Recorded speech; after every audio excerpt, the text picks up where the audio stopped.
শুভ দুপুর বন্ধুরা, তোমাদের কি খাওয়া দাওয়া হয়ে গেল? না এখনো হয়নি। তো চলো আজকে আমার মেনু কি আছে তোমাদের দেখাই। দেখে তো বুঝতেই পারছো এটা কি। কাজু বাদামের পরিমাণ কম, এটা কেন তোমরা সবাই জানো, তাই আমি আর ভয়ে বলতে পারি না বাড়িতে কাজু বাদাম নিয়ে এসো।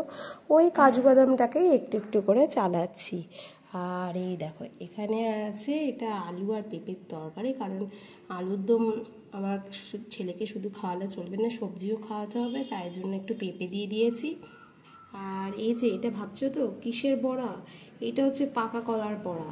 কারণ হচ্ছে সব খারাপ হয়ে যাচ্ছিল, তো ভাবলাম ফেলে দেবো, তো এটা পাকা কলার বড়া করে নিয়েছি। আর এই যে এটা হচ্ছে বুঝতেই পারছো, সেই আগের দিন করেছিলাম না বেসন দিয়ে বেগুন ফ্রাই, খেতে খুব ভালো হয়েছিল, তাই আজকে আবার করে নিয়েছি। আর এখানে রয়েছে দুটো পটল ভাজা, আর সঙ্গে রয়েছে স্যালাড। এই যে দেখো আমি আমার খাবারের প্লেটটাও সাজিয়ে নিয়েছি। এটা আজকে করেছি, কিন্তু এটা বাসমতি 4 মিনার বাসমতি চালের ফ্রাইড রাইস। অল্পই ছিল, তা ভাবলাম করে নিই।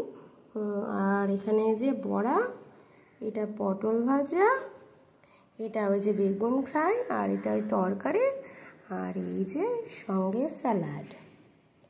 তো এই ছিল আমার আজকের মেনু। প্লেট সাজানোটা কেমন হয়েছে বলো? সবই প্লেটের মধ্যে নিয়ে নিয়েছি। একটু খিচিবিচি দেখতে লাগছে, কিন্তু যাই হোক ভাবলাম এটা আর কি বাটিতে নেব আজকে। তো কেমন হয়েছে বলো।